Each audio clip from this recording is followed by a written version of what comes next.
In this video, we're going to be discussing 5 success triggers that bring your ex back. Hey there, it's Clay with modernlove.life. Let's go ahead and get right into this. So the first success trigger that you're going to need if you want to bring your ex back, well, I guess you don't necessarily need it, but it's probably going to help you a lot if you have it. And that is to know what you want and to not be easily swayed by people outside of you to give up. This is going to be hard.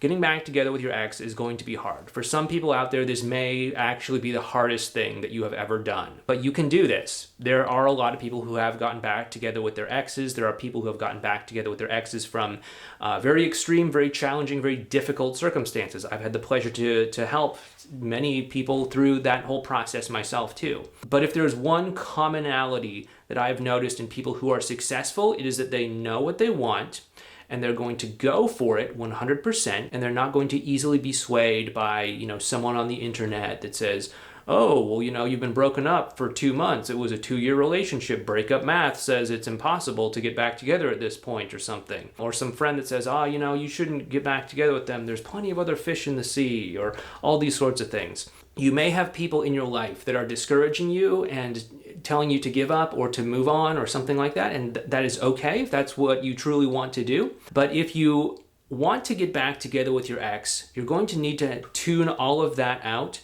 and focus solely on what you know is there in that potential relationship between you and them. This is so important, so key, absolutely critical when it comes to getting back together with your ex, because you will be challenged in ways that you cannot even expect right now, ways that you could not even conceive. And if you are going to give up when the going gets tough, obviously you're not going to be able to get back together with your ex.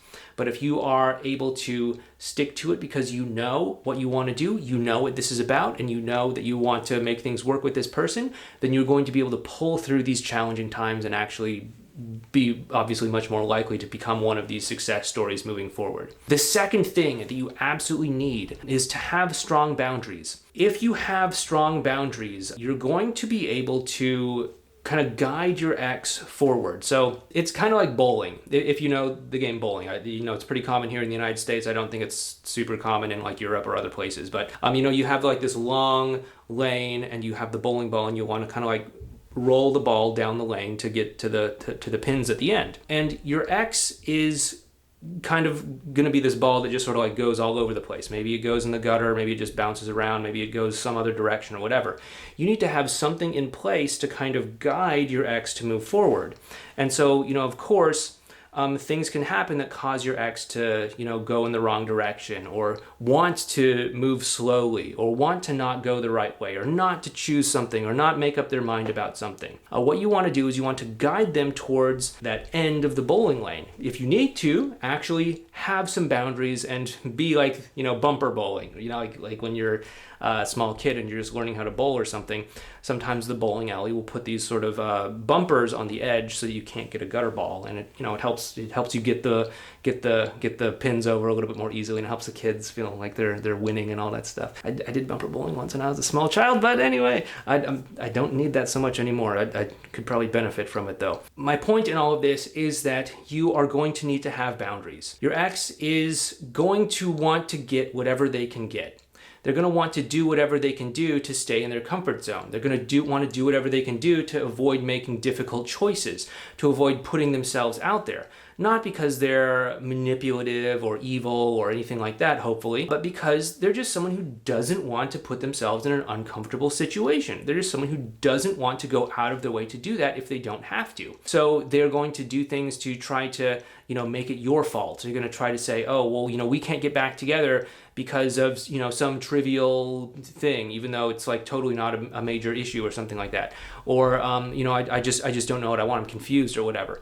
And you need to do what you need to do to put some boundaries in place to say, okay, that's fine if you're confused. That's fine if you don't know what you want to do. But where I'm at is I actually do want to be in a committed relationship. And if that's not with you, then that's fine. Just let me know. And I'll go look elsewhere. But it might mean that we aren't able to connect and talk the way that we are right now.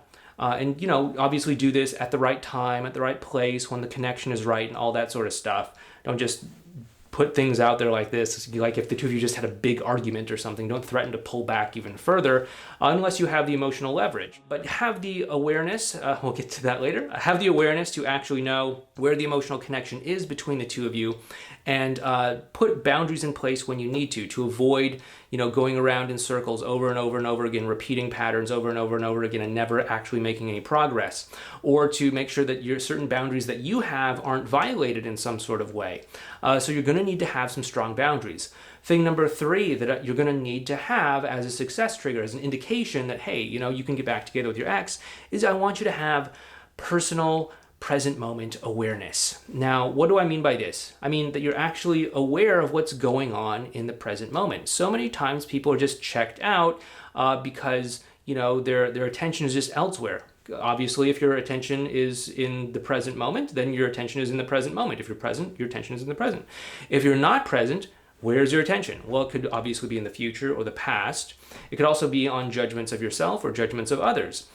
So if you start to notice that your ex's attention is going to one of these places, or if you start to notice that your attention is going to one of these places, chances are you're not being present, and you need to bring your attention back to the present moment, and maybe even their attention back to the present moment as well too. There are so many ways that you could lose your attention in the present moment. For example, someone says, oh, men and women are fundamentally different. Because your ex is a woman, they need this. Is that true? Maybe. But as long as you're choosing to look at them as a woman who has, needs X, Y, and Z before she's able to connect with you or commit to you or something like that, you're not looking at the actual person there. You're looking at some sort of woman, or because maybe your ex has an avoidant attachment style, it means this. Or because maybe your ex has this certain personality type. Maybe they're an INTP or something like that. It means that. It's not to say that these sorts of things aren't true, but if you do start to think of them more as a concept, more of them as like, oh, they're a man, therefore they're this way. Oh, they have an anxious attachment style, therefore they're that way. Oh, they have this personality type, then they're that way. It's causing you to be out of the present moment. This also includes things like looking at body language signs, like, sure, obviously if you notice them being like totally closed off or something, yeah, that's probably a thing. But people go way too deep into body language. It's like, oh yeah, well they took a drink with a straw, therefore that means something in an innuendo sort of way. Oh, I see what's going on. That can pull you out of the moment to the point where you lose what's actually going on. I don't want you to do this, so stay present and do what you need to do to keep your ex present as well too, by pulling their attention back to the present moment when it's not there. The 4th thing that you want to do, or that you want to make sure that you have in place as a success trigger, is that you want to have empathy for your ex. Now, of course, your ex is a human being. I think we all know that. I think we're past the time where people look at other people as like sex objects or something like that.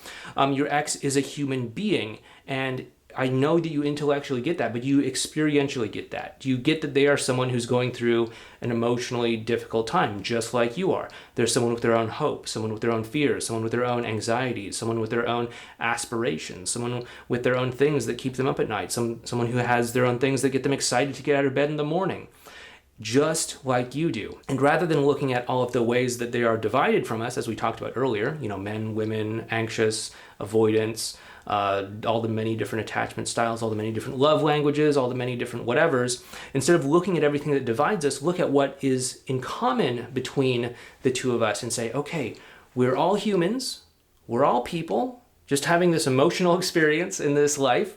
Let's connect on that. If you can do that, then you're going to be able to have a strong emotional connection. A strong emotional connection is a large foundation of what we're talking about here.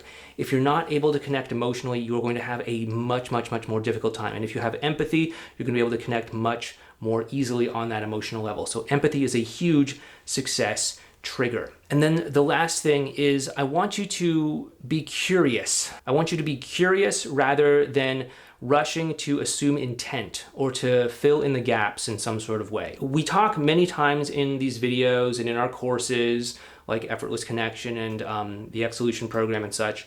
We talk about the curious stance. Being genuinely curious is going to help you to connect better. It's also going to help you to get answers for things rather than assuming intent. If you say, oh, well, they didn't text me back for 6 hours because they were obviously on a date with someone else, or because they don't like me anymore and they're trying to let me down easily or something like that. I mean, maybe that's true, but maybe something else is true as well too. Maybe they left their phone at home on accident and they were at work all day and they didn't text you back because they didn't even know that you texted them. Maybe they were, taking someone to the hospital. Maybe they lost their phone. Maybe they were trying to think of the right way to respond to your text in a thoughtful sort of way, and they wanted to get some time to think it through before they just said something rather than just being impulsive. Or maybe you're right. Maybe they were just trying to let you down easily. Maybe they were on a date with someone else. But the thing is, if you don't actually know, why assume that intent? And worse yet, why act on that intent and start accusing them of something? Like, how bad would you feel if you said, "Oh, I know you're out on a date with someone else. Why wouldn't you just let me know that you didn't want to date me and just let me down easy," or something like that? And then you find out, "Oh, well, actually, sorry, I was taking my brother to the hospital because he had some sort of terrible accident or something like that." Like, how bad would that make you look, and how bad would that make you feel? So don't assume intent. Instead, just take on that curious stance, and that's going to do you so much better. Okay, so what I want you to do next is I want you to go ahead and share down in the comment section below what you think are the most important things when it comes to success triggers and things that are really critical when it comes to getting back together with your ex. I've mentioned some here in this video. Do you agree with them, or maybe there's something that you think I'm missing? Please go ahead and share down in the comment section below. Take care.